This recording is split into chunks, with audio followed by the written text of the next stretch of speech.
My student today has really dark under eyes, so I'm gonna teach her how to do her base. Right now, I'm showing her na dapat hindi masyadong basa yung sponge niya. Because this can potentially affect kung paano magsisit yung products on top of your face. So I asked her to take her orange color corrector, transfer some at the back of her hand, and then she's gonna take a concealer brush to pick up some of that. And then ilalagay na lang yan in tapping motion sa mga dark areas ng under eye niya. And I'm doing it really slowly so she can see. And I will use a lot para makita niya talaga sa screen.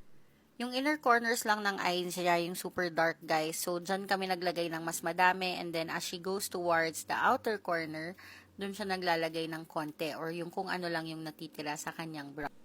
And then, we're just blending it out para parang nadi-diffuse siya. And then, we're gonna take a concealer na similar sa skin tone niya. And we're gonna use the brush to tap it all over the color corrector. She initially was using Maybelline Fit Me, but it wasn't working out for her. So, I had her switch to L'Oreal Infallible and it's working out so far. Well, totoo naman, mas mataas naman talaga yung coverage ng product na yon. Tapos, I asked her to use a mini puff to blend it out. And then, another thin layer. So, instead of going in with too much concealer right away, especially yung L'Oreal Infallible Concealer, mas maganda siya done in layers. So, a test that I let them do is to look far, doon ka sa far away, go. Tapos, dapat seamless siya with your skin, ganyan. And then, we went ahead to do her foundation. I told her not to touch muna yung kanyang under eye. Dito muna tayo sa cheek area. Tapos, kung ano yung mapipick up ng sponge mo, dadalhin mo na lang yan sa under eye mo. Para you're just evening out your skin tone, not really putting a lot of product on your under eye. And then, the sponge that I'm using, like I've said, is damp only and is also very soft.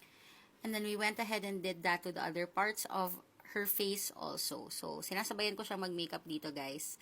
Ang foundation na gamit niya is the Maybelline Fit Me Matte and Poreless. Ito yung nire-recommend ko kung hindi pa sila ready mag-invest sa mga ibang full coverage foundation.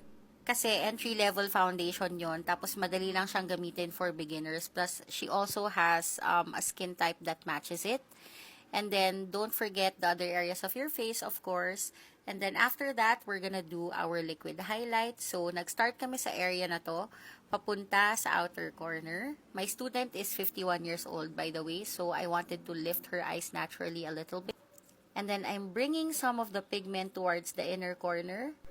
Sa part na to, in-encourage ko talaga siyang gumamit ng brush kasi ayokong ma-absorb nung sponge yung mga product na nasa ilalim. So, minamaximize na namin yung concealer. It looks like a lot right now, but this is part of like getting to know the routine that works for you. As we go through your sessions, mas mababawasan pa yan, mas masasanay pa silang mag-blend, and they can use less product na.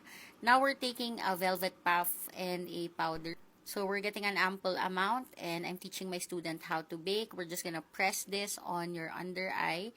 Tapos, marami to. Parang yung feeling niya nangangapal siya. Pero dahil finely milled tong powder, wala naman siyang tendency masyadong mag-cake. Ida-dust off na lang yan later kung okay na. Tapos, we set the rest of the face with powder and then we went ahead with the rest of the